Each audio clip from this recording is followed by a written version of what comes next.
Hello everyone, welcome back to a brand new exciting episode of the Lonely Corner. I am your host, Gato, aka The Bitch.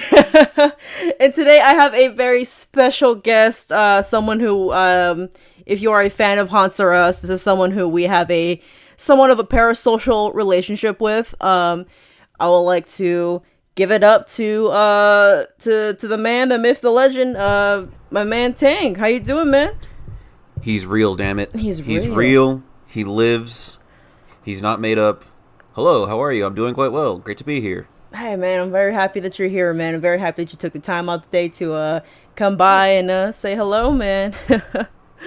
Yeah, no doubt about it. It's a pleasure. Yeah, I'm looking forward to it. Let's see. I definitely almost broke when you said that, bitch.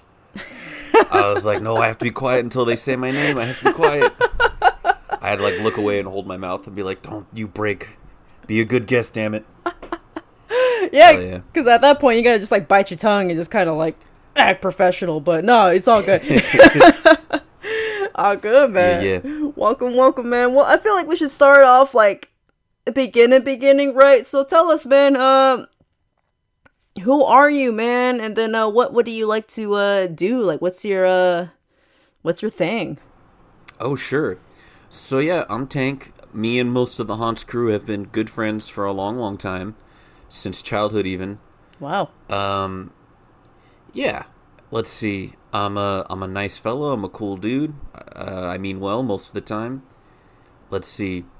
I'm a stand-up comedian. That's my whole creative thing that I do. That said, please don't judge me if I'm not the funniest I can be here. Please, I need you to know I'm doing my best. I mean well. Like I said, I'm a nice fella. I'm a cool guy. But yeah, I've been doing that for I want to say like 5 years now, down here in Los Angeles. Wow. Yeah, doing that. I've got a couple of day jobs that I do as well, just because we live in hell and everything is expensive. Oh yeah, definitely, dude. And you know, I like Pokemon. I like death metal. I like movies sometimes. Nice. I like stretching my legs because my knees hurt all the time because I'm old and I sit down too much. Right. I have a cat named Dwayne. I love him. He's my life. Dwayne. Shout out to Dwayne. Yeah. Do the people at home know about Dwayne? Does Thoughty speak highly of Dwayne? Most definitely. Let's go. It's always photos and stuff from him, man. We gotta show love to him, especially the animals. You know what I'm saying? Dwayne and Panda. Yeah. Oh yeah, Panda's a treat. Oh yeah. Panda's such a gift. Have they gotten Panda's origin story? Because I find it to be real funny. I have not told everyone in Lonely Corner. So a little backstory. Our family dog that we have. His name is Panda. And pretty much how it came about in our family was one of my little cousins bought him at the bank. They took out a loan. Oh man, as a litter of puppies. That's what this man was doing, selling puppies at the bank on a Friday, right? Which, you know, makes sense. Everyone's getting paid, withdrawing money and whatnot. So, yeah, definitely. You know what I mean? You gotta get that, that spending brain going. So what ended up happening, bought a puppy home, and ever since then, yeah, we just said, yeah, we got a dog now. Yeah. He's a Bank of America dog. Man. Yeah. Yeah, I remember seeing online the big Panda reveal when Panda was but a child. Oh yeah. And Panda was very, like, it looked like a toy breed of dog when it was at its youngest. Right? We know that. Oh, yeah. I don't know what Panda identifies as, but. Little dude. But he was always, like, very fluffy and small and looked like he could fit in the palm of your hand. And, like, as soon as he hit the teenage years, he elongated and became very lanky, and he's a lanky lad now. And so it's, like, still hard to. Did you all ever look into his breed specifically?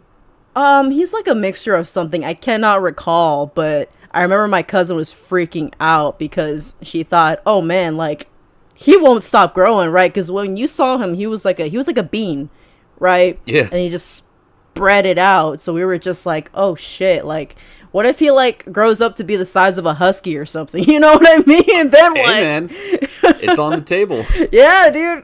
He's a very There's no telling. yeah, man. He's a very like energetic breed. I think he's something of a herd breed, I believe.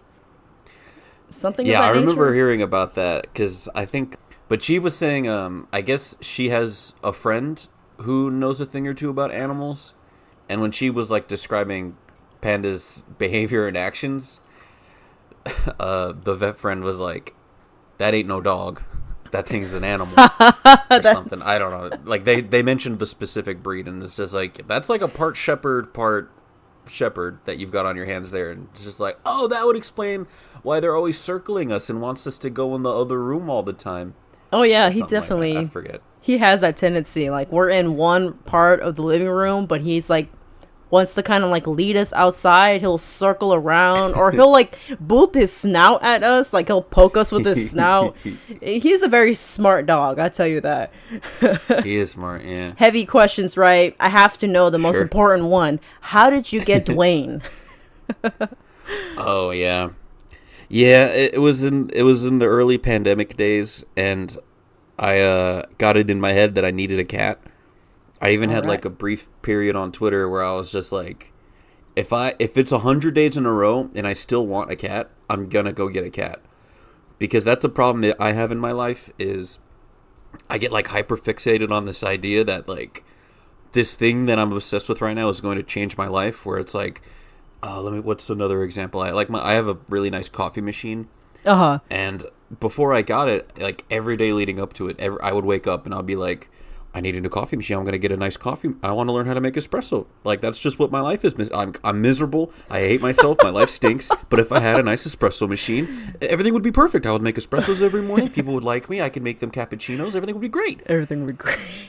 And then and then within a week of having those thoughts, I bought an espresso machine. I enjoyed it. I still use it every day. But in hindsight, it's kind of like that's, maybe not that accurate fully. Oh And so wow. when I was having these cat thoughts, I was like, dude, that's a big commitment. You can't just buy a cat because, I don't even know what term I would use. You have these tendencies where you get caught up in an idea, Yeah. and then enough time passed, and Thoughty was like, hey, you could probably just get a cat, actually. It seems like you like them, and it seems like you would take good care of them. I had never owned a cat in my life.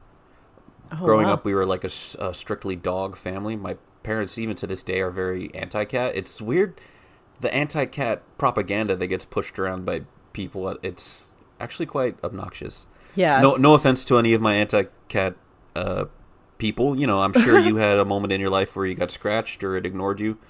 I know that really hurts people's feelings when they aren't immediately recognized by a stranger, but we're out here doing our best. Exactly. It happens. Happens to the best of us, unfortunately. Not all of these Yeah, cats are gonna like you, and sometimes, yeah, like you just test the cat's limits, and next thing you know, it clawed you up in the eye or something. You know. yeah, That's and how, then you're like, oh, clearly cats are demons from hell, and I will never associate with one in my life. exactly. I'm gonna carry this And lifelong grudge for the rest of my life. yeah, and then your younger brother gets a cat, and yeah, it was I made up my mind. I was like, I'm gonna get a cat. I'm allergic to cats. Oh, really? And so, yeah, I had to do a little bit of research where it's just like, is that a thing or am I just lame? And the internet was like, it could be a thing, or you could just be lame. The only way you'll know is if you get a cat. And if you end up being allergic, then there's some pills you can buy. Or you can get the hell over it, wimp. And I Just was suck like, it all right, up. Oh my god. well, let's roll the dice on this one because I deserve nice things. I'm a nice guy and I deserve to have nice things in my life, and I'm going to get a cat. All And right. so I looked into it a little bit. I was browsing cats online, and on there was 2 or 3 separate websites where there was a listing for Dwayne Johnson. John Soon? Yeah, like clearly a misinterpretation of Dwayne Johnson. Oh, okay. I was of like, The Rock fame. oh, The Rock. Oh, that's where his name comes from. He's a little Yeah, rock. yeah. I saw him on one website. I saw Dwayne Johnson. It's a cute picture of a cat. It's a gray tabby, which I up to this point I've always found kind of boring. I'm like, well, if I'm getting a cat, it's gonna be a special cat with special spots in the shape of a heart, and it's gonna be the perfect little photogenic cat.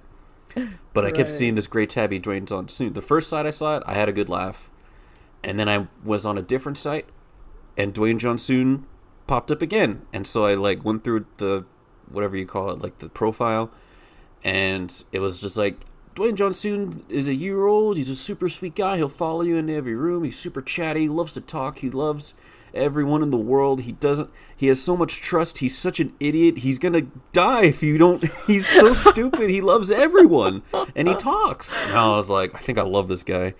Oh my And god. so Fadi was sitting in the other area, and I was like, check out this stupid cat. And then she was like, is that the cat? Are you getting that cat? And I was like, oh, I could just get this cat, couldn't I? Clearly. Like the decision had been made, but I still didn't have the belief that I was a person who was allowed to acquire a cat, and that I was only like 3 mouse clicks away. Right. And so I was like, you're right. I could just get this cat.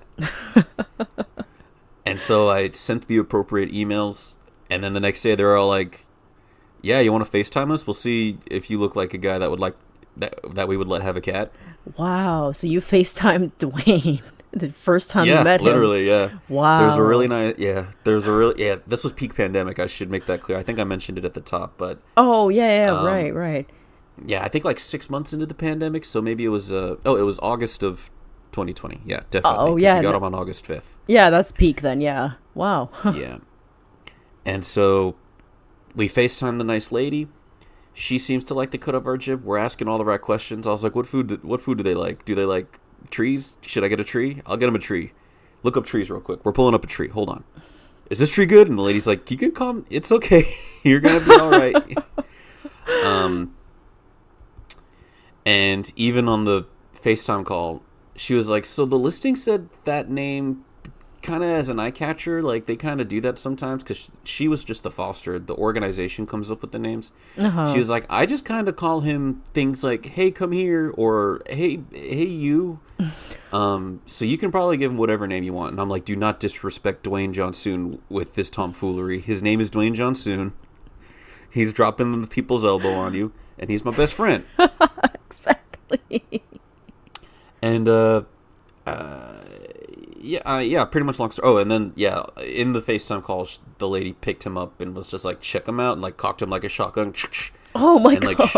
and like showed us his polka dot tummy, and it was just like, look at him, I Oh. can flip him around, and then just even on the call, he was like, meow, just like, Oh. Just talking. and I was like, you hand me that boy, and she's like, yeah, this is a fantastic cat. I'll be honest with you, I was thinking about keeping him. He's a Goldilocks cat, probably the best I've ever had in my home. But, Uh-huh. I'm a foster mom, so, it is what it is. And I was just like, you're damn right it is what it is. You give me my fucking cat. This talk about you keeping my boy, I'll fight you. I'll fight you, man. Yeah. Yeah, and then sure enough, a few days later, we head over to the midway point, whatever it's called. Oh, what was the place? I know the organization we got him through was called Cat Connection LA. I think the vet slash kennel is called like Sherman Oaks Vet or something. I think it was something real simple like that. But yeah, we go there. The nice lady's there. She's got the smallest little crate that you've ever seen in your life. He's in there. Ours is like a jumbo crate for jumbo dogs, and they're like, "This guy's got to be living like a king. Look at that crate, or whatever the term would be, the carrier." Yeah. The And I was cage. like, I don't know. This is the one they had at the store. And yeah, we like hung out in the little meet the pet room for a little while. Yeah. Dwayne was like walking around in circles. He was just like, "What are you guys doing? What's your deal? All right, you seem nice." And then we put our carrier thing down because the lady was like, "All right, time for you all to get going. Let's see. It's gonna be a bit of a thing getting him in there, so let's go ahead." And then we looked, and he was already sitting inside. He like went in on his own volition. He was like, "Can we get the hell out of here? I'm done." And she was like, it's a miracle. He went in by himself. I didn't even have to. Oh my God, you two are the luckiest cat people in the. And like, we're already halfway out the door. We're like, nope, no change in your mind on this one. This is our cat, damn it. You stay away. Damn, dude. Just Yeah, like that. and then that's kind of it. He's a sweet guy. He's very chatty. He's obviously gotten comfortable and is a brat sometimes. Where is he right now? Yeah, he's sitting by the front door right now. He swears as if he wants to go out there. He's stupid. Oh, he's a little goofy cat. That's so sweet. Yeah. The running joke is that like he just really wants to go hang out by the dumpsters outside of our building. Oh. And then like yeah, anytime we leave the house, that's where we're going. He's like, "Are you going to hang out at the dumpsters again?" Dude, you know I love dumpsters. And it's just like, you would hate dumpsters, dude. They're stinky, there's flies, there's people rummaging through it. Oh man, yeah, it's also LA, yeah. Oh. Yeah, LA living all right. Oh yeah, most Yeah. definitely. Oh. Oh, and I was allergic to him for the first couple weeks, but I kind of, it kind of just wore off, which is weird to say. Oh, Like really? if I pet him and then immediately rub my hands into my eyes, which I'm embarrassed to say happens more often than you would think. I'm a very itchy person by nature, not just because I'm allergic to my pet. Yeah. But like if I go hands straight from cat to eyes rub, my eyes get pretty hot and itchy, admittedly.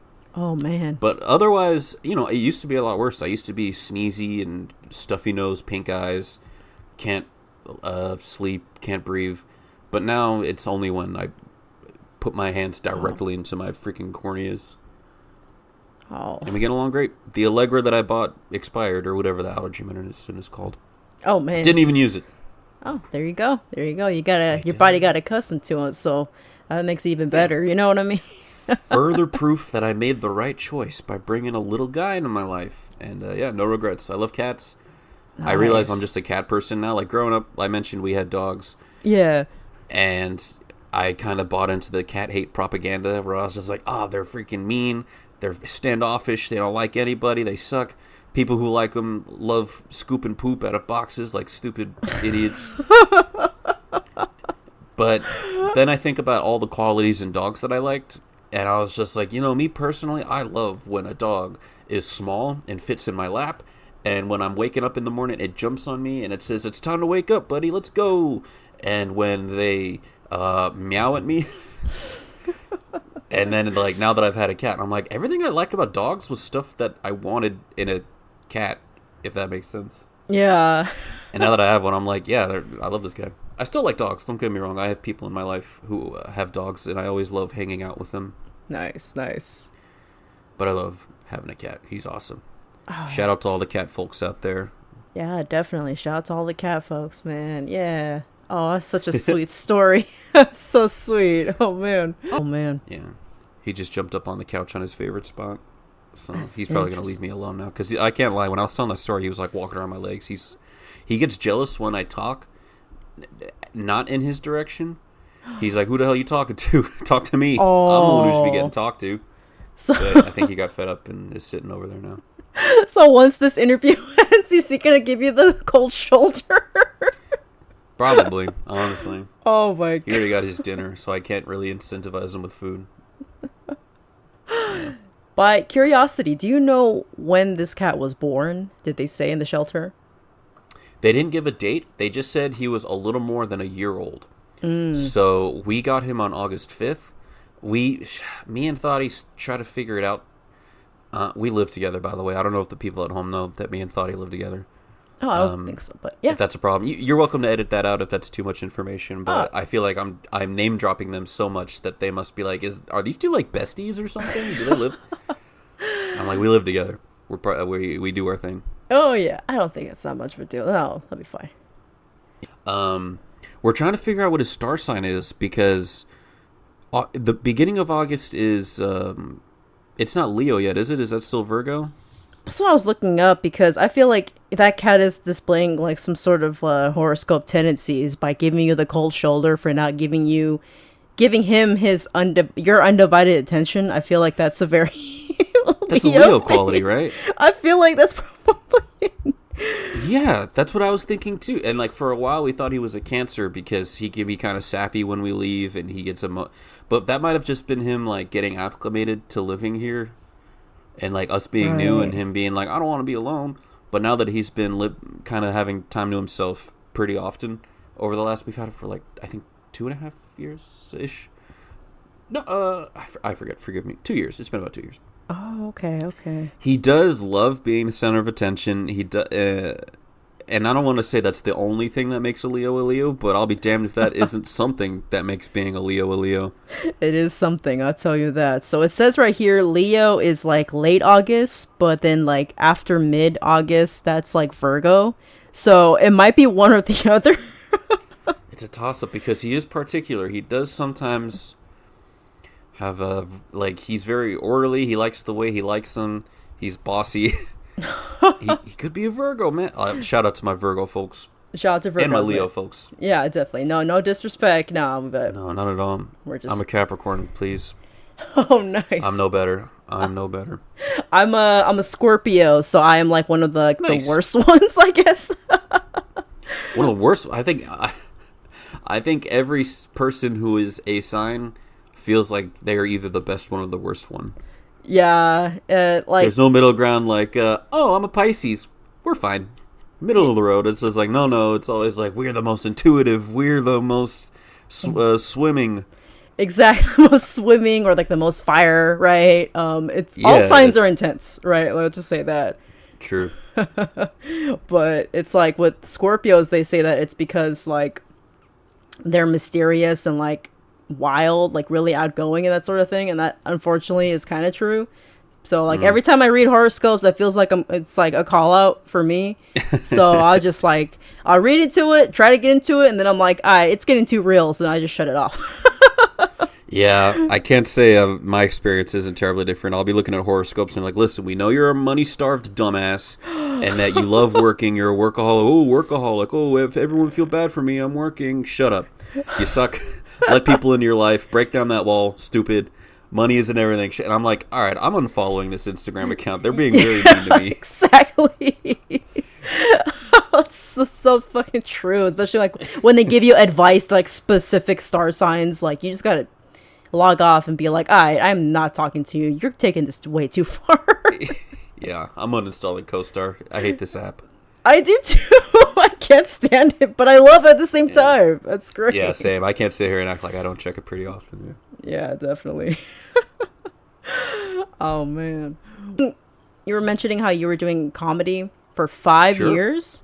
5 years. That's a long time. Are you considered a veteran in that circle? No, not even in the slightest, if I'm gonna be honest. Like, admittedly, LA is kind of a big pond to be a fish in.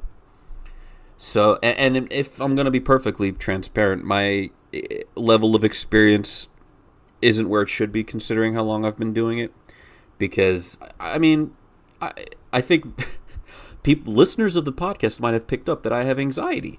Oh. And as such, I sometimes wrestle with self-doubt and self-loathing and things of that nature. And so, although I've been doing it for a long time, I don't have as much... I lacked discipline over the years, and so I didn't quite have put as much of the work in as I needed to. In the last few years, I want to say 5 years, I've been hitting it a little harder, taking it more seriously, because I do want to do this for the rest of my life. And if I'm lucky, possibly make some money doing it. Nice. But to say I've been doing it that long is almost dishonest, because it implies that I'm a veteran, like you said it yourself. But if I'm going to be honest, I think in regards to like experience, I'm closer to someone who's been doing it maybe like 3 years, which doesn't sound that different, but you'd be surprised how much growth can occur in that window of time.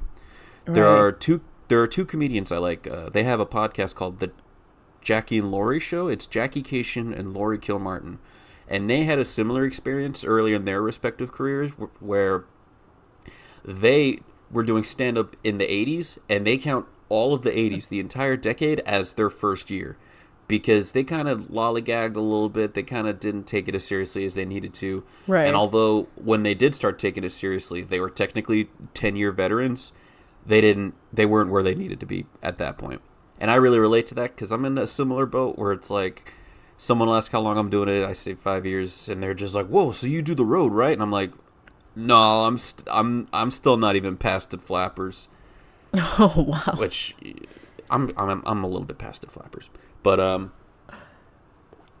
sorry, niche reference. But yeah, I've been doing it for a few years. That's why I moved to LA, was to do stand up. I originally moved down here to go to, or how do I phrase this? The way in which I was able to move down here was by going to California State University of Northridge, a state Uh-huh. school, a fine establishment. Go Maddie. Nice. To study screenwriting. That was my Okay. intention. I was like, oh, okay, I'll get a degree in screenwriting so I can write for TV or something of that nature, get that going. And then I really want to do stand up as well. And they say a good way to get into either of those respective industries is to have experience doing the other. And so those first few years where I was here in college, I was doing like one open mic every other month, and then doing homework, and then doing whatever else I was doing. Right. And I was also working at Starbucks at the time, and to go back to my Capricorn roots, big workaholic. I was Yeah. overcommitting myself to like my retail day job, not realizing I was doing it. Like, to me, it was just like, if you're gonna be doing work, you have to be doing a good job because you want people to think you're doing a good job no matter what the work is. Not considering that I was selling myself to a disgusting corporation that Yeah. would happily like have me killed if I even so much as considered unionizing or something of that nature. But Oh that's a whole yeah. other bag of worms. Forgive me. No worries. But that's true. Real shit. Real And shit. so I was putting too much of myself into the wrong outlets. And then I graduated college, got my degree in screenwriting. Ask me how often I use that degree. Today I used it to write a really cool tweet. And I worked at Starbucks for another few years after college. I was a supervisor there, thinking that it's like, oh, I can be a supervisor and then just do stand up at night. And then Starbucks was like, sure. I mean, we're putting you on the night shift, but you can try. And so, struggling with that. Around the same time Pokemon Go came out, and I will admit that I put too much of myself into that game. I used it as a bit of an outlet for being sad.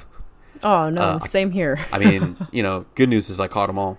But the Nice. bad news is that I was not doing stand-up comedy at the time. Oh. Um, and it took me a few more years to recalibrate. I eventually left Starbucks because I was like, I can't keep selling myself to this place. Like, some people will say, why didn't you just ask to do the day shift? But long story short, that wasn't really an option. The person who worked the day shift really needed to be working the day shift for personal reasons.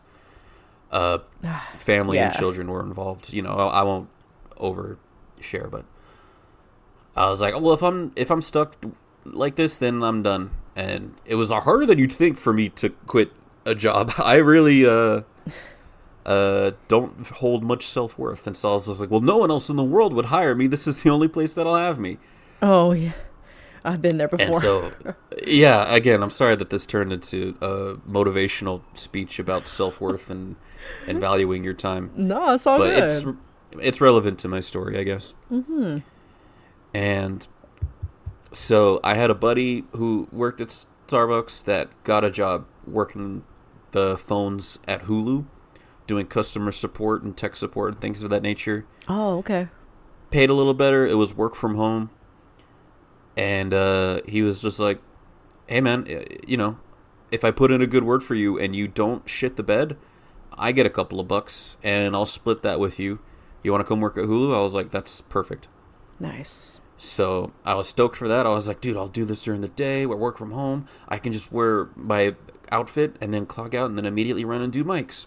Nice. And then part of the setup process at Hulu, like, they give you a computer to take home with you and they teach you how to do whatever bullshit. They don't teach you anything about Hulu.com, the website. That you have to look up on your own. But Oh. again, whole other bag of worms. Oh yeah. But at the end, they're like, and here is here we need you guys to tell us what shift you want to work, rated from 1 to 5. And the list is like, only one of the options is to work from 7 a.m. to 4 p.m. and the rest are from like literally exactly what my shift was at Starbucks. Oh, just the night wow. shift. The night And I shift. was like, well, I'm going to work the day shift, and I guess since you're making me do a ranking system, I'll rank the rest of them accordingly. Right. And, sure enough, I get my schedule, and they're like, hey, we took all of your requests into consideration and threw them in the garbage because you're night shift. And I was Oh. like, fuck. Oh my But it was okay. god. I was like, well, I'm still going to save a little bit of time because I'm working from home.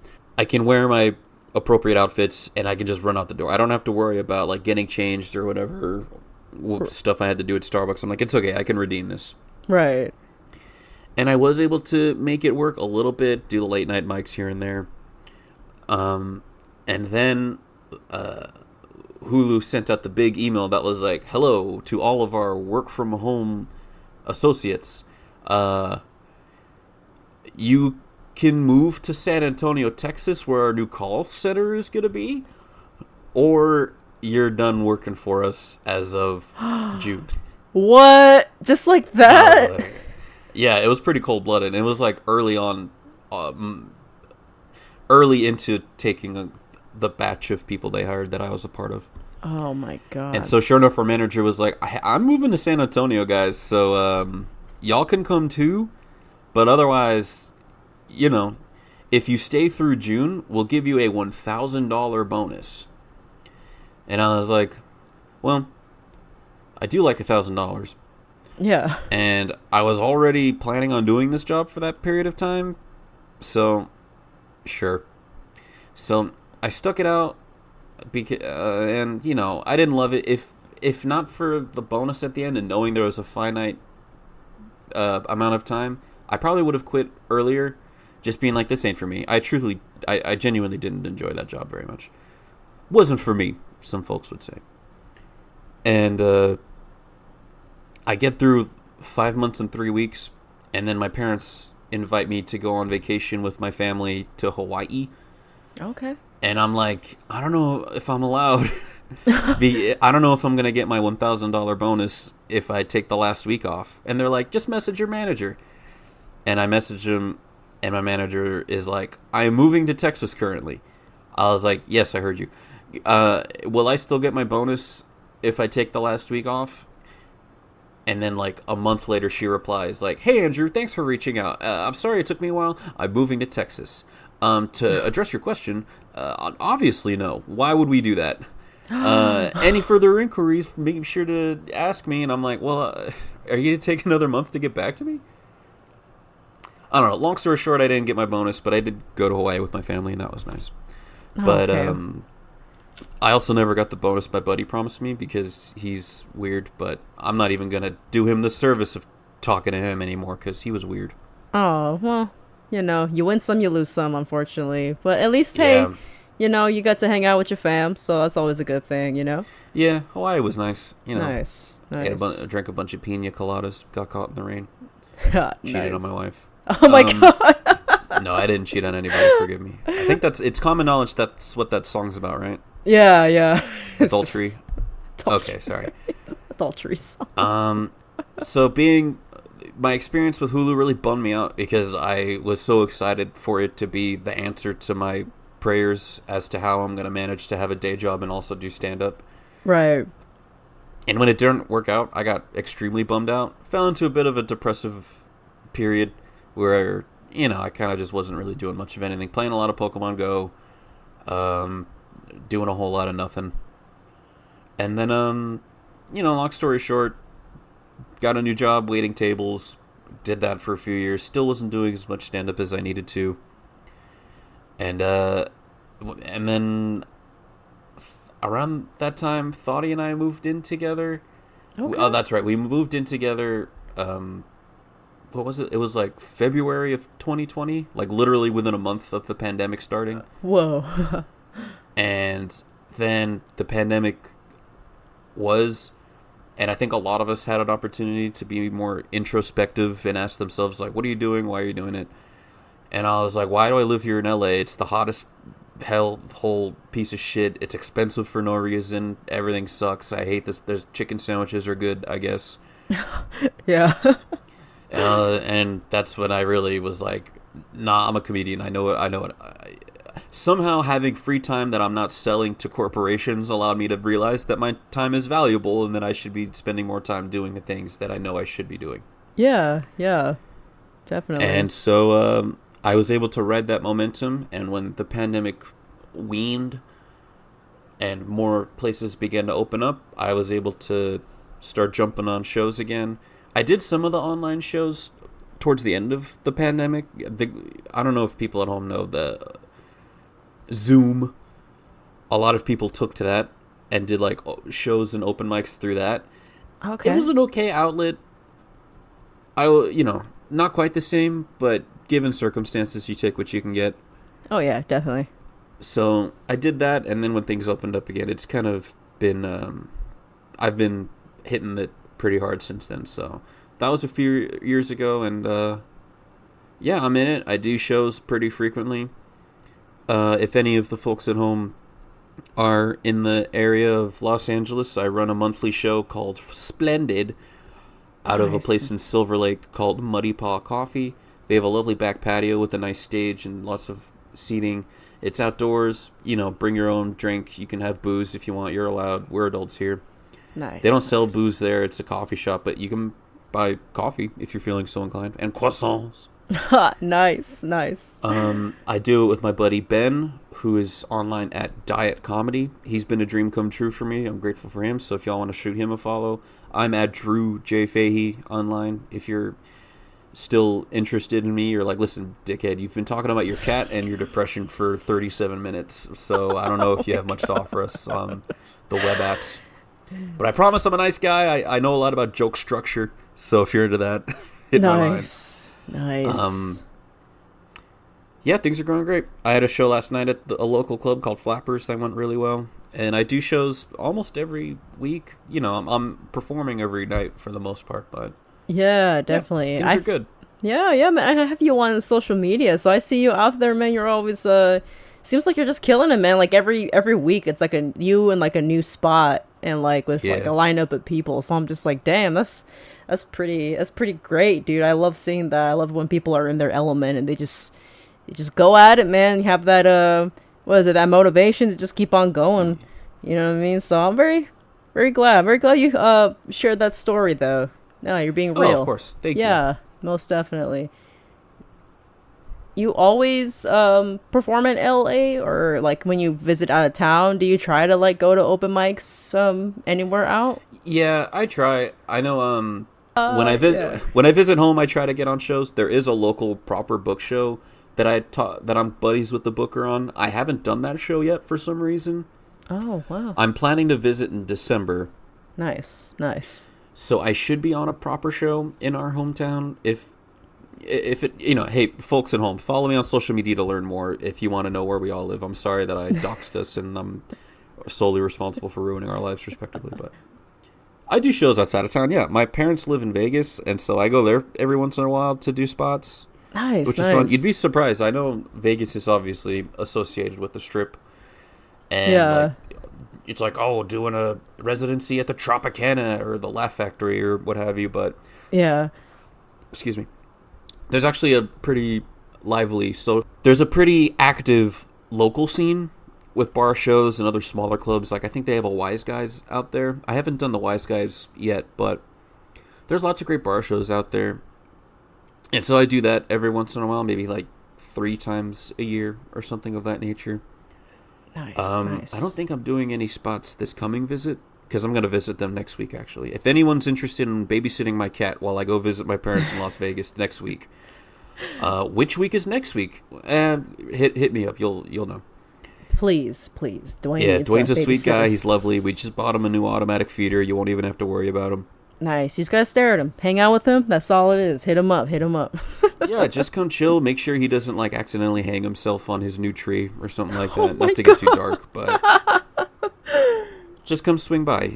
Hopefully he's not swinging himself. Most definitely. Yeah, I get around.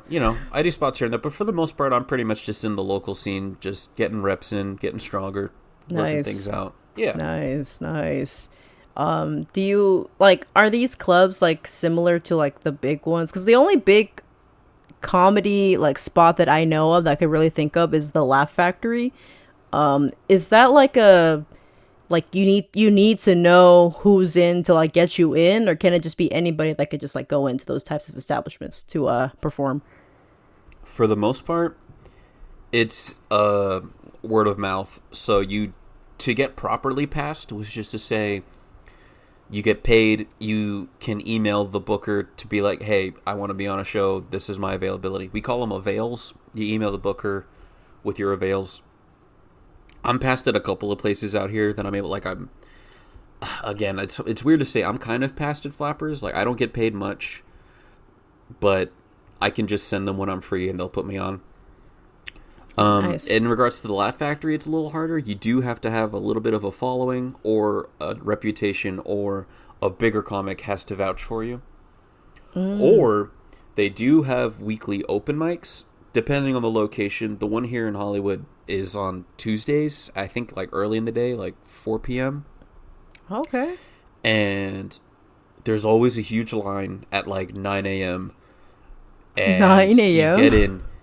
Yeah, people are. I mean, it's cutthroat out here, man. Wow. I don't really put too much. Like to me, there's so much stage time out here that, in a lot of cases, all you're really committing yourself to is performing on a stage that has a big name behind it. So I've done the Laugh Right. Factory a couple times, but it even those experiences, I'm like, this isn't as crazy as it. Like there are exceptions where people will go, do the open mic, do their 2 minute spot, completely obliterate, like very clearly demonstrate that they are like the hot new thing or that they have what it takes, Yeah. and then they're embraced and they're like, "Whoa, are you?" It's whatever the big tail is. I forget what the term is for that. The getting discovered, so to speak. Oh, okay. That does happen, and you to be doing this is to be what's the word? It's in relation to being insane or delirious. Is that the word? Right. Like you're. To be like to have images of grandeur. I know there's a word I'm not thinking of. Forgive me. I'm very stupid. Nah, I'm thinking of I think like delusional. Did I say delusional? I said delirious. Delusional. delirious delusion, illusions of grandeur, or just off the shits. It's kind of the same thing, honestly. You gotta be fucking nuts to think that you can make it in this biz, kid. And there's some truth to that sentiment. Because you genuinely have to be stupid to think that you, of all people, could make it in this industry, because it's a bad industry and, quack, quack. So people wait in line that early because they think that they're going to be that hot shot that gets discovered. And then they go up there and everyone sees that they are truly just a houseless person who smells and thinks they have the hot take on Uber that's really going to bring them down. Oh man. And it's tough. And so more often than not, when you're on those shows, it's just everyone taking turns eating shit on stage. And then you get one or two people that like have some good jokes and they look awesome compared to the other insane people they just performed alongside. And then the booker is like, all right, well, thanks for showing up, guys. There's a show after this if you want to stick around. Still a 2-item minimum, but thanks for waiting in the sun out there. Y'all are too kind.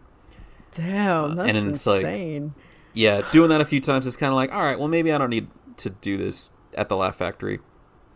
Right. Similar situations at the other clubs, like there's the Comedy Store, there's the Hollywood Improv. Mm-hmm. Pretty similar. Their open mics aren't as obnoxious. Like they have real comics at their open mics. The Comedy Store recently changed to where you have to email them like a week ahead of time, almost not a full calendar week, but you have to email them on Friday between noon and 1. Be like, hello, I would like to perform on your open mic on Monday, please. And then they claim that it's random, but the honest truth is that the door guys go through all the people that submitted and they decide who goes up more. I'm not trying to sound too jaded here, but it's kind of a broken system that we operate under. Right. And then you can do the open mic on Monday. It's called Potluck. Okay. And then I think they have other mics. I don't exactly remember. They're always changing it. It's pretty stupid. The Improv similarly has open mics on Tuesdays and Wednesdays. Tuesdays, the booker is in the crowd, and she likes to keep tabs on people, see how they're growing. For the most part, if you're at that mic, you've been in it for a while, and so there's a lot of familiar faces around. And on Wednesdays, it's kind of the fuck around mic. You just go. It's a real open mic, where it's just a bunch of comics just, being silly.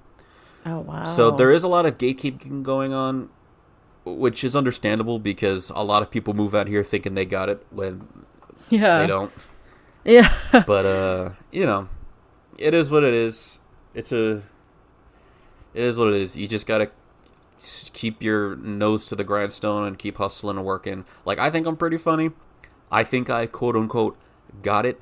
But just because you got it doesn't mean you're entitled to it. You still have to work. You still have to hone. You still have to go through the steps to learn how to... I don't know. This is, again, I apologize. This is turning into like a whole session. No, it's all good. We got on the backstory. But there's a lot to it.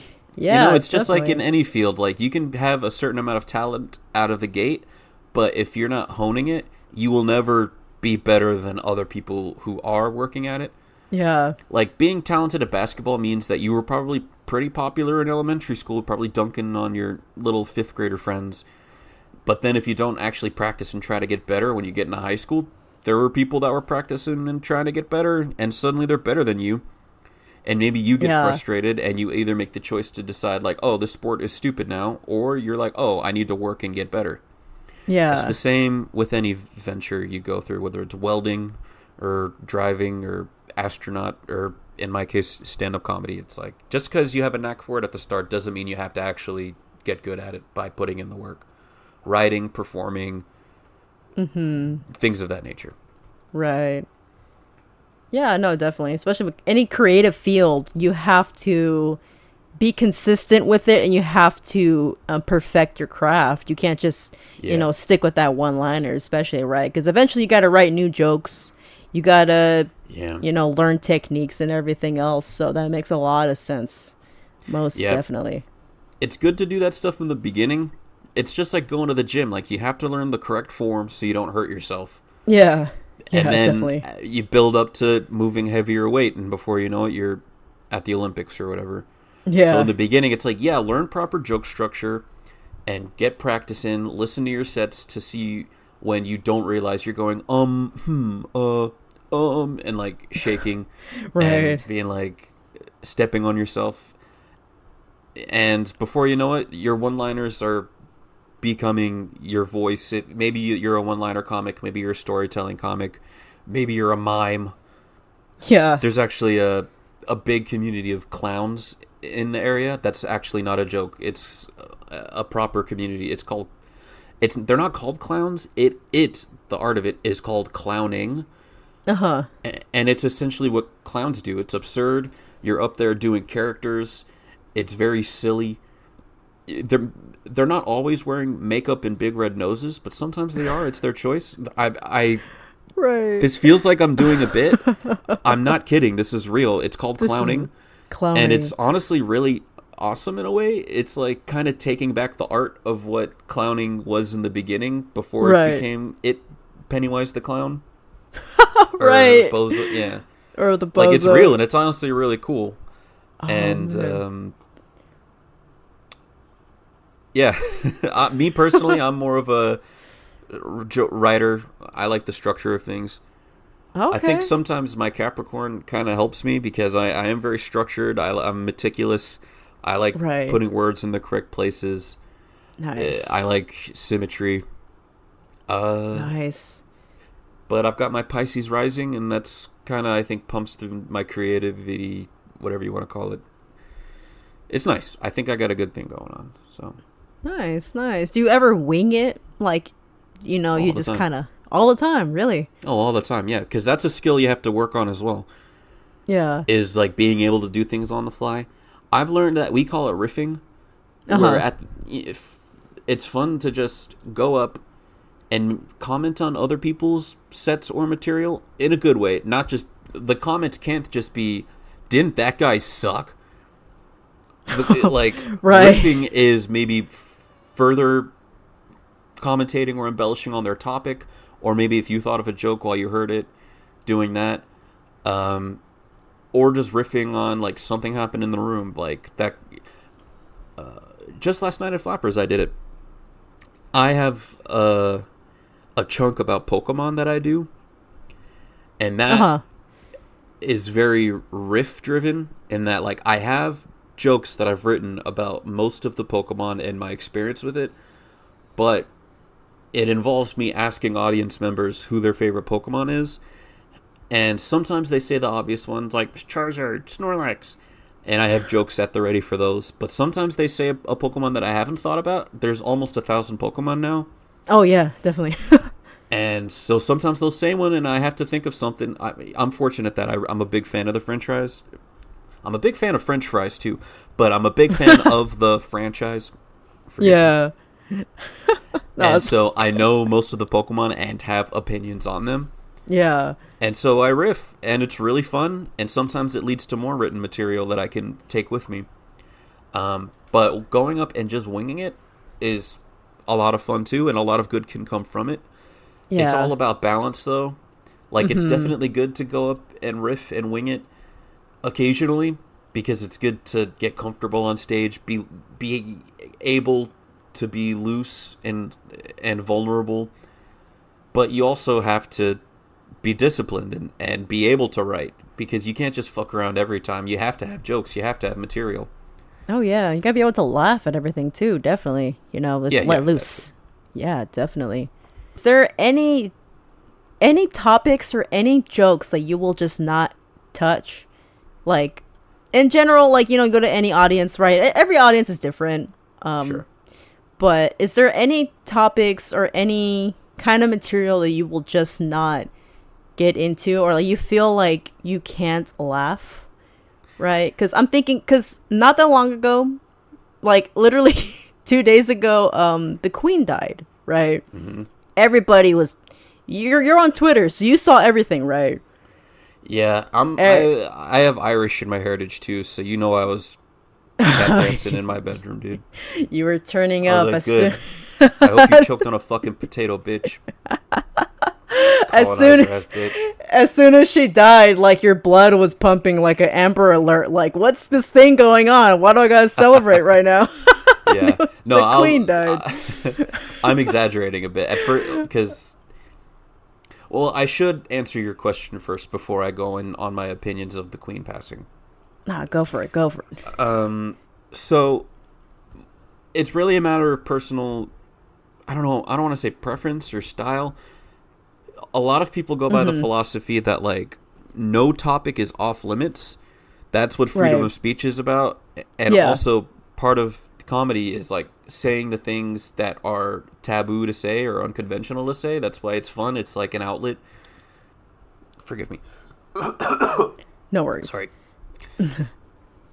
But at the end of the day, what you're saying has to contribute in some way, either by making a good point, or most importantly, in my opinion, it has to be fucking funny. And it can't be a hacky, obvious joke.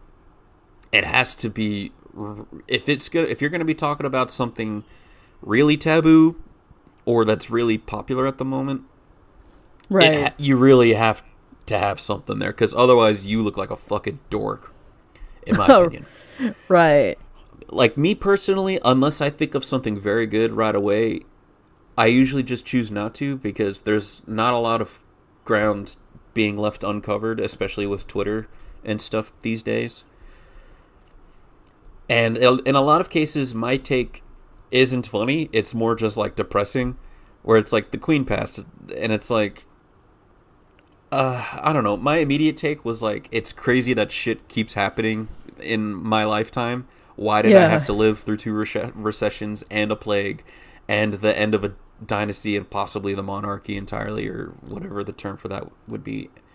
And then obviously there's some humor to be found in it. And I also learned a lot. I didn't know a ton about how much hate there was towards the royal family. Like, I definitely didn't find them interesting.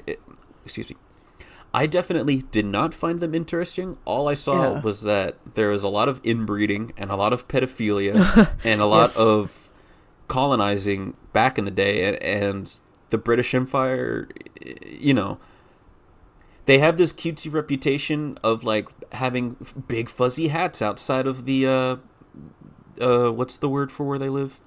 The castle? I don't know. Birmingham Palace, I think is what it's called. Buckingham Palace. Excuse me. Buckingham. Yeah, there we go. Yeah. Like, they have kind of a cute image right now. She's a little old lady. She's bobbling around. She's the queen. God save the queen. Yeah.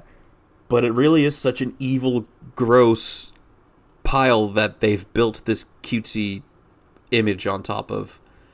And I kind of like half knew about it, but didn't think of it. But now that she's past it, it's all kind of coming to the forefront. I'm like seeing a lot more of the truth behind it, where it's just like, oh no, they literally are all inbred pedophiles, and they're all so gross, and their legacy is that of hate, and it's anyway. So as you can see, not a lot of humor to be found from my take. Oh yeah. More just fascination on the evils of humanity, and I mean, I guess just white people in general. I'm a white person, admittedly, so you know, I'm not trying to take credit for having certain takes, but again, not to turn this conversation into that, but it's all good. Sometimes if there's a tab, like, I'll admit I did have what I thought was a funny take on when Chris Rock got slapped by Will Smith. Yeah. And I was doing that on stage a little bit, especially since it was such a common topic that it's like, if you didn't have something to say about it, you were setting yourself up to fail. Oh yeah. And so my take on it was that it was obviously fake. It was obviously staged. I still stand by this. And the big argument against that is, no, but look at their faces. It's so genuine. He looks genuinely shocked. Will Smith looks genuinely furious. Yeah. And I was like, yeah, they're really good actors. It's the fucking Oscars. One of them won an Oscar 10 minutes later for acting. Of course he's going to give a convincing fucking performance, dumbass. It's fucking crooked. They're all in the Illuminati. They're all fucking kids on an island. And Chris Rock is having a hard time selling tickets on his tour because he hasn't been funny in 15 years. And Will Smith has a movie he's nominated for that nobody saw because nobody watches movies in theaters anymore. And so, and also there's a history on black violence in the fucking movie industry. So of course this is like a win-win situation for everyone involved. Their careers get a bump. We get to watch black people fucking fight each other for fun. Again, I'm sorry. So, you can see why I have a hard time writing comedy about these subjects, because I just end up getting very worked up and angry. No, but it's good. It's good to let it out. But it does bring up a point. Yeah, definitely. Like this, it was, at least from what me and you saw, because I saw it too. I mean, they've been doing this their whole lives. Of course they are going to convince us that he's hurt and that he's pressed about his jokes about his wife. That's what they do. And then look what happened. You know what I mean? They got more attention, more traction their way, and you know what I mean? So that's why it's okay to joke about it. That's fine. You know what I mean? Like, that's true. Why is it not funny? You know what I mean? So that's what I always think whenever I think of like comedy, right? Like, what can we or cannot laugh? You know what I mean? And sure. Oh, yeah, definitely. Have you ever had you ever seen another comic like bomb because they quote unquote took it too far, or that the audience just was not feeling the topic, like they thought it was too soon, rather? Yeah, definitely. Maybe not quote unquote too soon. Mm-hmm. Like, if anything, saying things too soon can make it even funnier. If you have a good take right away, it's kind of like oh fuck, that's funny. How did we not see that? Yeah. But there are some people who definitely take it too far. There are a lot of comedians who are like really stubbornly standing behind being allowed to say the R word. Oh, yeah. And their take on it isn't funny enough, and their execution of it isn't justified to still be using taboo words like that. Mm-hmm. And so I've seen some people die a miserable death because like they won't recognize that they're in the wrong here. Yeah. Even if their point they're making maybe makes sense, it's kind of like, yeah, I guess you're making a point, but your use of that word isn't quite justified in this moment. Like, you could use other words. It just comes off as lazy. Mm-hmm. Because in an art form where word choice is so important, to be choosing that word it comes off as like you must really need this word to still be using it, and if the reason isn't clear, it's like you're either not working or you're just wrong in this case because that wasn't worth it. Yeah. That's just, I guess, an example of times I've seen people eat shit is because they just don't see that they're wrong. Mm-hmm. And they're just like, oh, you guys are a bunch of fucking wimps, huh? Back where I'm from over in Philly, we can say this word, nobody bats an eye. And it's just like, then go back. I don't want you here. You suck. Exactly. You fucking stink, dude. Oh my god, that's Um, insane. But in regards to just taboo subjects in general, yeah, I have a buddy who says jokes about the F word that's not fuck. Oh, agate. Correct. Oh, okay, okay, interesting. And he has these jokes like, I don't want to blow up the guy's spot because he's a friend of mine and he's still fairly new. No worries, no worries. But his joke has to do with the fact that it also means cigarette in other parts of the world. Oh, it yeah. also means a bundle of sticks in other parts of the world. Yeah. And he does have some wordplay involved that is clever and, if I'm honest, funny. But it's not original enough to justify being the guy that gets to say that word. You know what I mean?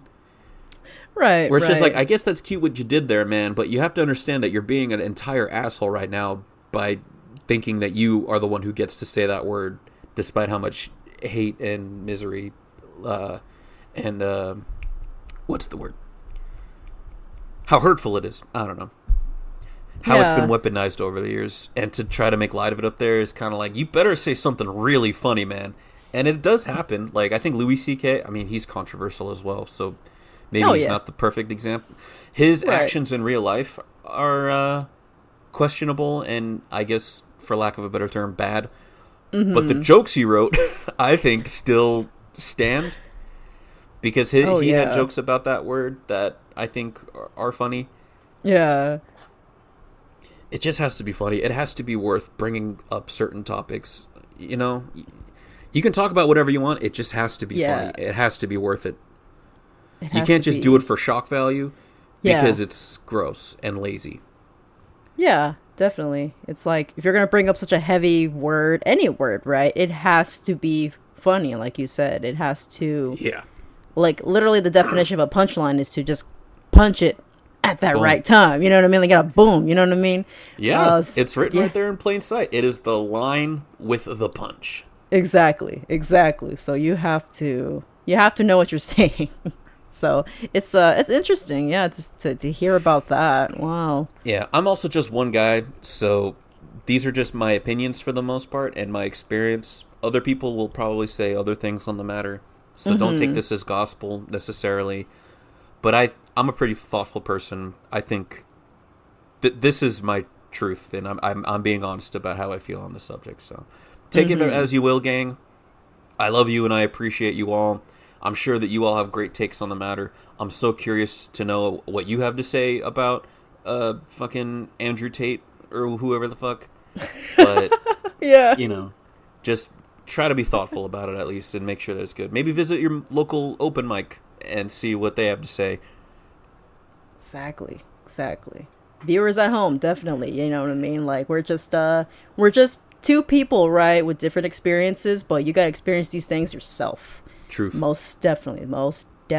Depending. Facts. Also, just, you know, depends on what parts of the world you're in. Because if you're like in Philly or like in like a bumfuck nowhere, of course it's gonna be different than if you go out to Cali or out to New York. It's always gonna be different. So it's always good to get that experience just to see what the world's like. You know what I mean? Go online, check out shows. Definitely. You know what I mean? Broaden your horizons, no doubt about it. Yeah, there's a lot of good. Yeah, absolutely. Would there be any advice that you'd give out to an aspiring comic? Sure. Let's see. Yeah. Let's see. Has this hypothetical person performed at all before, or is it a person that has always been curious to give it a try? This is someone who has always been curious to give it a try.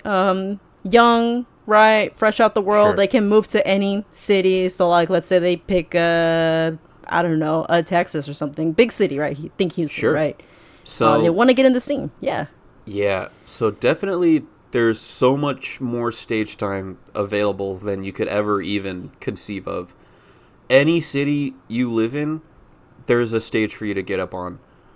It's just a matter of either visiting local spots, like maybe a cafe or a bar, or even online, just Google open mic and your city. There's something available to you. If you are feeling inferior or skittish or scared, I recommend going to an open mic and just watching, and you will quickly see that even if you walk up there for the first time in your life with nothing prepared, you will not be the worst one on the show, because there are genuinely delusional people who go up there and will just like eat an entire pile of fucking nuts. And that's what I did in the very, very beginning. Is like when I was feeling awkward and weird and like I didn't know the process, I just went and watched the show. And sure enough, a few people are completely miserable, and I'm like, surely I can be better than that guy. Right. And like I genuinely invite you to do that. If you decide that you do want to give it a try at that point, or if you didn't do that step, if you're just convinced like I don't need to do that, I'm ready to perform. Like I said, look up something in your area. If you legitimately can't find anything, even like within an hour of where you are, which is a realistic situation, I'll admit, don't be afraid to just go to Guitar Center, buy a microphone and a little guitar amp, roll up to a bar or a cafe, be like, hey, I want to do stand-up comedy. I have some friends who do. How do you feel about us coming in on a slow night? One item minimum. If people want to perform, they can buy a latte or they can buy a Bud Light. Doing a little open mic. We could do it in that back corner there. I have a microphone and an amp. How do you say it? And like more often than you'd think, businesses will be like, totally, if it'll bring in business and if we can maybe cultivate a sense of community around here, let's do it. Don't be afraid to reach out and like cold call and do stuff. Worst that can happen is they say no, and then you try again elsewhere. During the pandemic, people were doing shows just at the park. Like they just brought an amp and a microphone, set up at the park, put it on the local Facebook group that they were doing a show, and more people turned out than you would ever think. Even if just 5 people show up, that's not bad. Like, and if anything, you just made 4 friends. I don't know. Like, you clearly have one thing in common, that you like jokes. Yeah. So that's my advice for people if they are interested in performing. And, don't be scared. I don't know, just do it. Like, I understand that, like, what is it? Public speaking is the number one fear other than death or something like that. I forget the exact statistic. Whoa. Yeah, I believe that. But, yeah, I'm here to tell you, death is probably worse most of the time. Sometimes there have been sets where you're up there and you're just like, buddy, if you're not gonna die, okay? Maybe you'll be embarrassed for a few minutes, but you can either decide that like that wasn't worth it, I hate this, I'm gonna go be a substitute teacher instead. No hate on people in that field, but yeah, definitely. or alternatively, it's like I still really want to do this, I want to try again, but this time I'm going to prepare better and go home and do some writing. What is writing? I don't know. Clearly you think you're pretty funny. Think about the funny things you thought of. Google the term joke structure or buy a book on the matter. There's a book by Greg Dean called like something stand up. I forget what it's called. There are some books you can buy about joke structure. Yeah. Or just like a funny story that you know, or a time that you were with your friends and you made everybody laugh real hard. Maybe just jot that down, hone it, and just, do it. Don't be scared, man. Like, no harm can really happen unless you have something so out of pocket and insane to say that you are like, you ruin your reputation in your scene forever. Like if you go to an old folks home and tell jokes about, forcing yourself on old women. Right. Maybe don't do that, actually. That's bad. Forgive me for my graphic imagery, but I'm just, you understand I'm making a point. Yeah, yeah. There are options, so just give it a try and, support your local scene if you can. Like if there's something already going on, don't be afraid to attend shows. I'm sure there's like a Facebook group for most major cities that lists shows that you can attend. Talk to people in real life to do comedy, maybe pick their brain about it. Everyone has different experiences. Some people know where all the spots are. It's not that it's, it's great. Right. Were there any other inquiries about that? But ultimately, my advice is like, don't be too intimidated. Nobody knows what the fuck they're doing. You'll probably do better than most of these dorks as long as you like make the effort to do a little better. And you won't know what better is unless you try. So just go up and be bad once if you have to, and then you know what bad feels like, and then you survive. And then what doesn't kill you makes you stronger, and you just go and you keep doing that. And if you do bad again, it's like, all right, well, I did bad this time too. Okay, those jokes don't work. Time to write new jokes or work on those Right. jokes or something. Exactly. Like you said, the worst thing that you can do is die, but you're not gonna die. So Yeah, and even if you do die, you're dead. Who cares? yeah, You know, there you go. it's over. You You died. ain't gotta see the What a relief. repercussions of nothing. Exactly. You're Relief. yeah, you're freed of this mortal cell. Exactly, man. You can reincarnate as my beautiful cat Dwayne or something. That's Dwayne. There we Who go. knows? Shout Maybe out you to come back Dwayne. as a new cat named Stone Cold Steve Austin or something. I don't know. Or certified forklifter. Just as well. Nice, nice. That's great, great, solid advice. So anyone, any folks at home thinking about coming into the comedy scene, there you go. That's the key. That's the recipe to blossoming into whatever it is that you're trying to do in the comedy field. Most definitely. Is there an end goal with you? Like, where would you like to be in terms of your comedy career? Like, where would you like to see yourself? Yeah, I'd like to be able to just make a living doing stand up. Obviously, getting into it, one might have images of grandeur. I think we've used that phrase a few times, so forgive me. Yeah, But no worries. you see Dave Chappelle, you see Amy Schumer, Kevin Hart, all these big names that are like on billboards and they sell out arenas. Oh But yeah, yeah. you don't have to be at that level to make a living doing stand up. You can make a teacher's salary pretty easily and have a nice life, and your job is just that you travel the country or the world doing stand up. And I'm kind of enamored by that. That's kind of my goal for the time being. Obviously, I'd like to reach a point where I'm comfortable, Oh but yeah. for the time, one can only spend so much time speculating and hoping and wishing. You gotta just put the work in now and just like be realistic and be like, if I can make enough money to do this, that it's just my job, and my job is traveling and doing stand up, that's kind of a beautiful thing in and of itself. And yeah. so I kind of just, I work 2 day jobs right now. Oh wow. It sucks, yeah. But you got to do what you got to do. And so if I can reach a point where I don't have to have 2 day jobs and I can only be doing stand up and spend my days either concentrating on stand up or even doing other creative things, like, I have a podcast as well.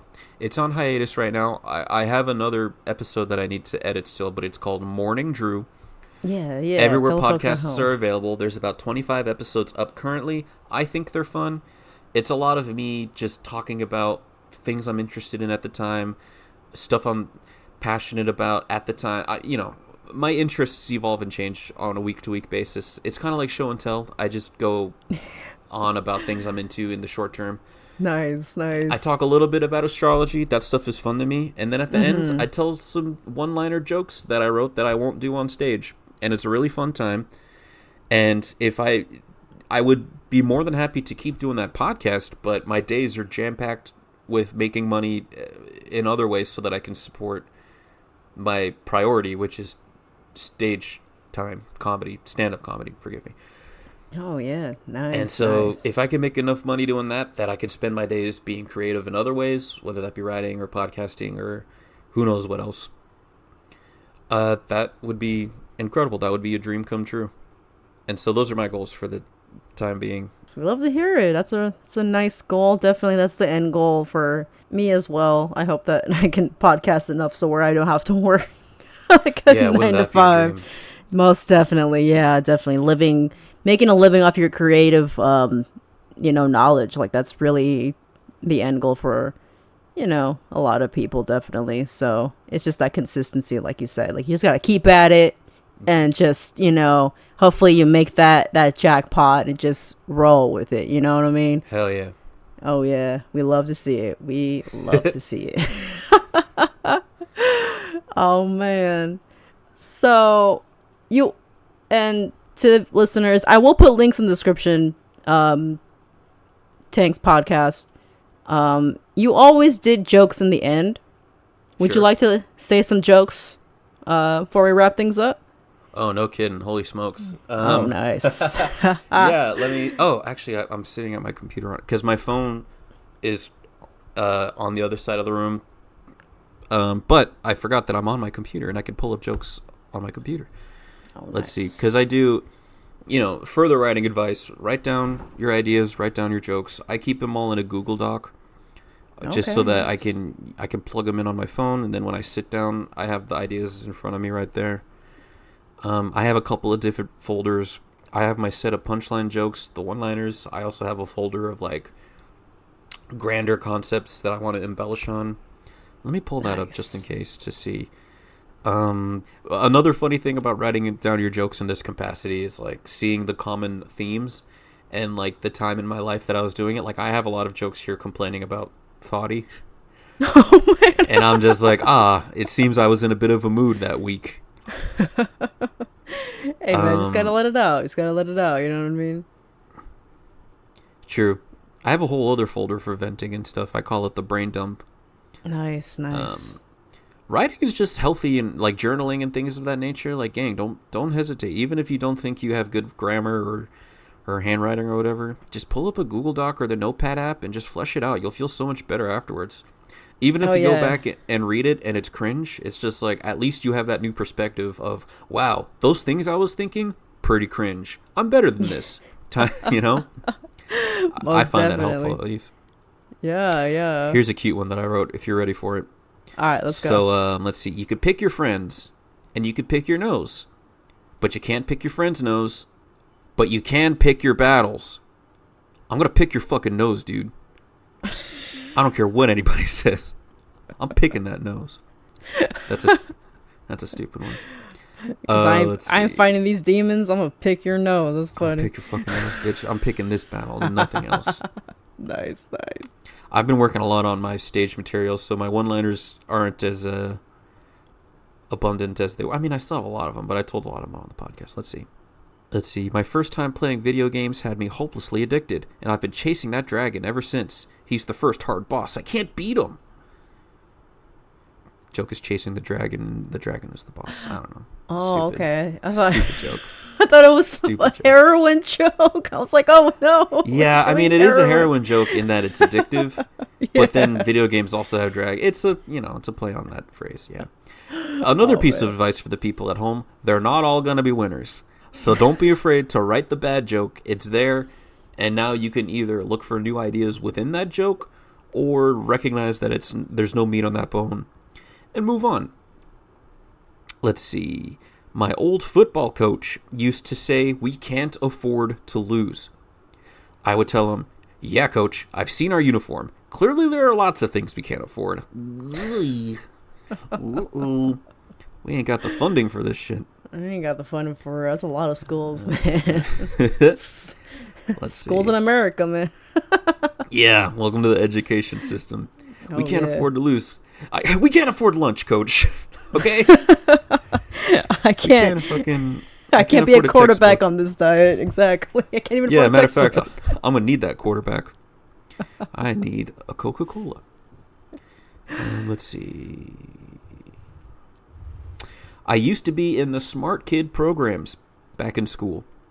People can really tell I was above my reading level when I'm describing the soups of the day. I guess that's a joke on how I'm not really living up to my potential. Like being a smart kid in the smart kid programs are like, clearly this guy's going to be a rocket scientist. And then it's like, I'm just waiting tables. I don't know. Oh, okay. Let's see. This one, I'll tell the joke because it's technically a joke. The new diner in my area only cooks vegan hamburgers. I asked for mine rare, so they brought me a salad. Those fucking vegans, am I right? They don't shut the hell up. They don't shut the hell No, up. I'm It's kidding. like No, I'm kidding, obviously. they're about to explode if they don't tell you that they're vegan. I should mention to the folks at home, a lot of these jokes I wrote because I belong to a club called the Right 10 Club. Every morning they get together and they spend 10 minutes writing a one-liner joke about a random word or topic. Most of the time it's just a word.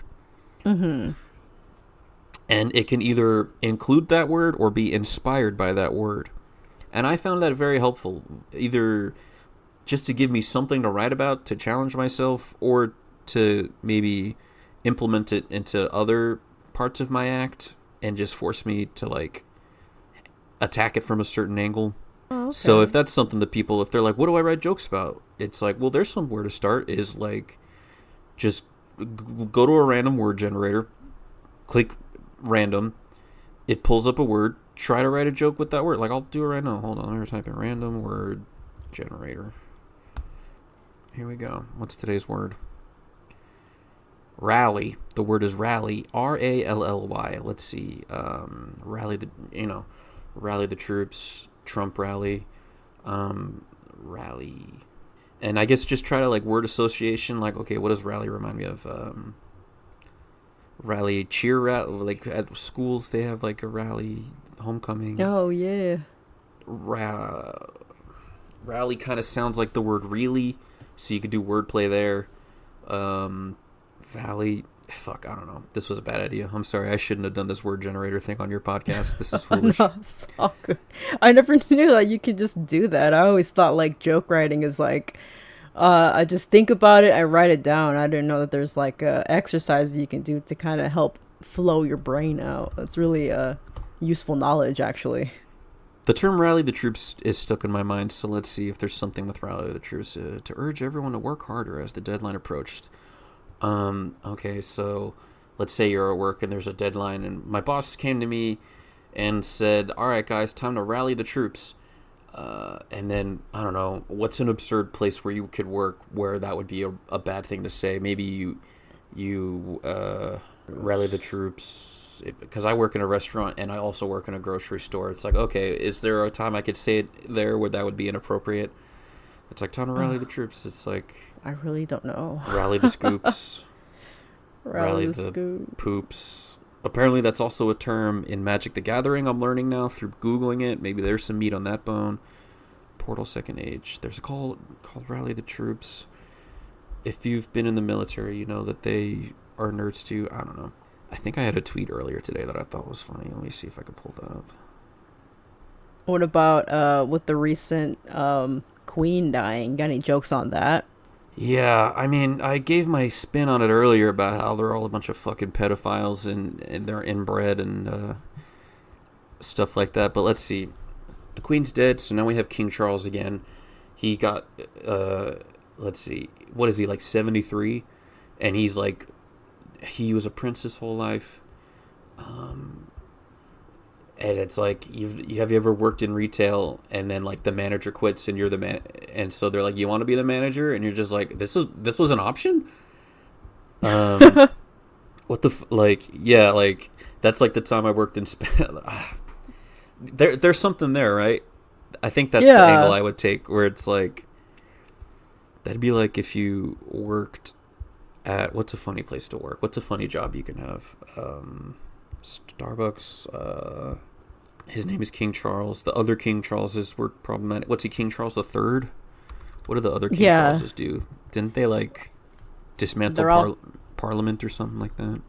Something like that. I just know that they're all inbred, so I just see them all as siblings, even the spouses. That's all I see. It's like what's that one show on TLC? Sister Wives. It's just like that, but like in real life. Like, yeah, monarchy was pretty much that. Yeah, it's maybe now he's been named king, but he's been head of the royal family for a while because he's his own dad or something. I don't know. I don't know his relationship with them. All right, what else is royal family like? Let's see. There's Prince Andrew. Is he the one that's married to Meghan Markle? And then Princess Diana was obviously assassinated, but no one wants to talk about it. Oh yeah, she's up in heaven, like waiting for she's God to send up the queen. That way she can like dog walk her and then shoot her back to hell. She's up there. She's been lifting, waiting for this moment to fucking lay the smackdown on her. She's homies with Macho Man Randy Savage and all those other Harambe, all the other meme people that died. Exactly, man. As soon as they saw the queen walk up, they were like, hell no, you going downstairs. Yeah, it's like, what the fuck? Bye, bitch. You thought you were coming up? Surely I can think of a joke. That's funny, Queen Elizabeth II. That's why she was living so long. She's just like, I can't die, dude. If I die, I'm fucked. Not just because I won't be alive, because there's a lot of people waiting up in heaven that don't want to see me. Oh, man, for real. It's just like, oh, why did the Queen live so long? It's just like, have you ever fucking talked shit about someone the day before school and was just like, I can't go to school tomorrow, Mom. Please don't make me go to school tomorrow. That's pretty much what she's going through. Yes, yeah. She's on her deathbed. She's just like, please, surely there's a fucking what's the word for fetuses? What? Oh, like that embryo juice? Yeah, what's it called? Cell something. It's the shit that... stem cells? Yeah. She's like, surely there's a fucking thing of stem cells in the back I can chew on. Please, I can't go up there. Please. All those Indian and Irish people are gonna beat the shit, are gonna fucking kill, or whatever. Right? Those are the two big places that got colonized. I forget. Yeah, definitely. Those guys, Africans as well, so they're also waiting for her as well. Everybody's just waiting for her. Dude, imagine you like completely obliterate a culture for their spices, and then you think that fucking salt is spicy. I know, right? Like, what do they eat for breakfast? Like beans with a hint of salt. Yeah, and imagine you fucking what's the analogy? Like, you see someone over there and they have something you want, like maybe he has like a nice watch, and so like you murder them and torture their family and take over their whole fucking plot of land, and then you get their watch and you realize you can't tell time or something. You're like, wait a minute, I can't read a watch. I can't fucking read. Why did I? Yeah, why did I want this watch so bad? I'm stupid. That's British people and spices. British people in general. Yeah, I mean, and also them with watches and everything that's ever existed. Oh man, for real. Oh man. Because I work at a grocery store now. I won't tell you which one. Who cares? I work at Trader Joe's. I have a job at Trader Joe's. And people at Trader Joe's are like, they're kind of like germophobic almost. Like, they always wipe everything down. And it's funny because, like, I'll work the early morning shift and, like, have to stock all the apples and bananas. And then I'll go work register, and the people are coming with apples, like, all wrapped up in plastic and all wrapped up in their own individual bags. And I'm just like, you're a bit of a germaphobe considering that I took, like, the biggest shit of my life 10 minutes before stocking those apples. Like, it's funny to me to think that, I don't know, they're just like, I wipe down all my groceries before I meet them, and I'm just like, good, because I'm the one who put them out there, and you don't want to know where the fuck these hands have been. It's like, stop being scared. Like, you'll be fine. Just because you shop at Trader Joe's doesn't mean you're free from not getting sick. You'll be fine, dude. Yeah, it's just like, listen, lady, I watched you eat that nectarine. I'm here to tell you, I rubbed that nectarine on my entire nutsack minutes before you ate it. And look at you now, alive and well. Look at you, you're fine. You're going to be okay. If anything, you're stronger for it, because now your body has built up immunity to fucking nutsack juice or whatever. Exactly. You're welcome. Yeah, it's like, yeah, you're welcome, bitch. Consider it a gift from your boy.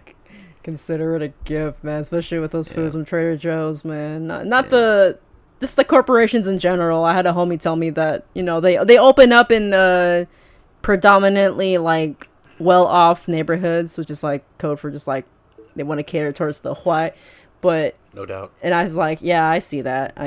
So that's what they get. Yeah, to hell with them. I'm doing a bunch of jokes about it, so I won't give away my jokes, but that's one concept that I wrote down this morning that I thought was funny. Amazing. I don't know if I'll do anything with it, but so far, I said it on my friend's podcast. And honestly, I think it was strong enough that I'm happy to end on that. Are you okay with that being the big closing joke that I do for the joke segment? That's the big one. That's all I need to hear. All right. Yeah, there's meat on that bone. That was funny. There we go. There I we think go. it was. People at home are like, this guy wants to do this as a job? He's doomed. There's nothing there. I haven't laughed once. Listen, it takes practice, and like, who knows? Maybe like a year from now, you'll be like out there like killing it at like the Laugh Factory and shit, and I'll be like, oh shit, I had him on the podcast, man. Hey, man. That'd be great for There both we of us. go. I'd be happy to be the one that blows your podcast up. Not Nice. that you're not capable of it. You know, you're doing all right. You're banging it out. What episode is this? This is now gonna be, if I remember correctly, episode 7. So I've Hey, not been bad. uploading consistently. Yeah, thank you. Yeah, so How frequently do you upload? so now I'm uploading weekly. So Oh, the hell time yeah. of this recording, it'll be Thursday. Thursday morning is when I'll upload. Awesome. Well done. I mean, I know almost. when I was doing Morning Drew more regularly, I was uploading every week, and it felt really good to have that end goal every week. Yeah. But it's stressful, so, well done. That's no easy task to have a weekly episode up, so good on Oh, you. yeah. I really hope you keep it up because it's very gratifying. And Thank you. Well, we've been at it for quite some time, so I just want to end it off. Have you plug in? You mentioned earlier that you do weekly shows. You want to go ahead and plug in the person that you facilitate with? Yeah. So it's actually a monthly show at the moment, which is still not too shabby in my opinion. Definitely. It's the first Friday of every month. It's at Muddy Paw Coffee in Silver Lake, California, off of Sunset Boulevard. It's called Splendid. It's a secret lineup every month. We have some of our funniest friends, and then even some up and comers, and in a lot of cases, some bigger names. We have, you'd be surprised how well we do for ourselves in the scene. We have some really cool people who want to perform. Nice. Come nice. through. It's $5 at the door, either cash or Venmo. 100% of proceeds goes to Lux Paws, which is an animal rescue organization. So it's all going to charity. And $5 is nothing if for a lovely night of comedy. Bring your own drinks. You can have alcohol. It's outdoors. It's really nice. Nice. I also have a show on Saturday the 24th this month. If you happen to be LA local, it's at the Glendale Room out in Glendale. I think it's Uncorked. I've done their show a few times. I'm doing it Saturday the 24th of September. Oh, sorry. I was like, wait, that's my parents' anniversary. But I was like, no, it's not. That's sorry. Their anniversary is the 25th. I was just like, fuck, am I stupid? But also, it says, like, what am I, like, I'm going to celebrate their anniversary with them. I'll probably shoot them a text. That was a stupid brain fart I had there. I'm sorry. It's all good. So if those of you who might be in the area, if you're interested in coming and checking that out, I'll be posting links to that.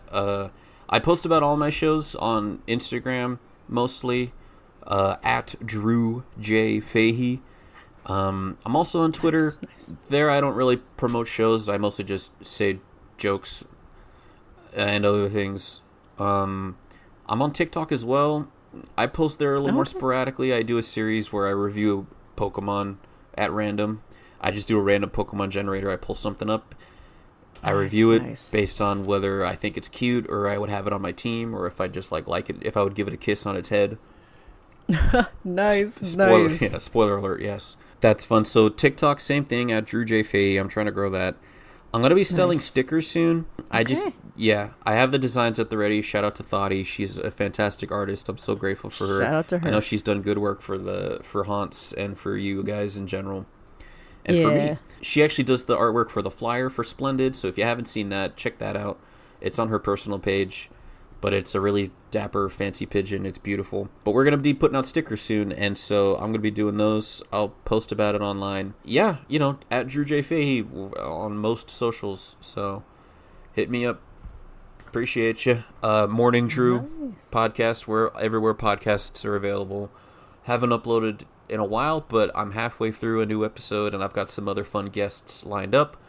It used to be Nice, weekly. nice. I think there's a good chance I might just be posting either monthly or some other amount of time. So we'll see. Okay. But yeah, that's pretty much all I got. It was an honor and a pleasure, Gato. I appreciate you. Yeah. Yeah. Yeah, thank you so much for having me on. This was a lot of fun. I talked a lot, so forgive me. I'm a chatty lad. I'm not unlike my boy Dwayne over here. I be chatting. Nah, no worries. Like I said in the beginning, thank you so much for taking the time out of your day to hop on, and it was exciting. I was very very happy. Yeah, got a lot, know a lot more now than what Yeah, I did and you know, if you before. have any other questions, don't be afraid to reach out. You Oh know, yeah, I'm an open book. I like to. I talk so much. I talk so fucking much. So don't. Fun fact. Thoughty just got home right now, and as soon as I said that, nice. she's like, "We haven't exchanged a single word," and yet she heard me say that, and she's just shaking her head like, "Yep, yes, absolutely." I don't know what you're talking about, but what you just said is 100% true. Amazing. It's just like that, folks. Thank you for tuning in to another exciting episode of Lonely Corner. Again, this is Gato and our guest Tank, and I hope you all have a wonderful evening or morning whenever y'all see it. And yeah, yeah, and that's that. Take care, y'all. Goodbye, Thank you y'all. again. Yeah. Bye.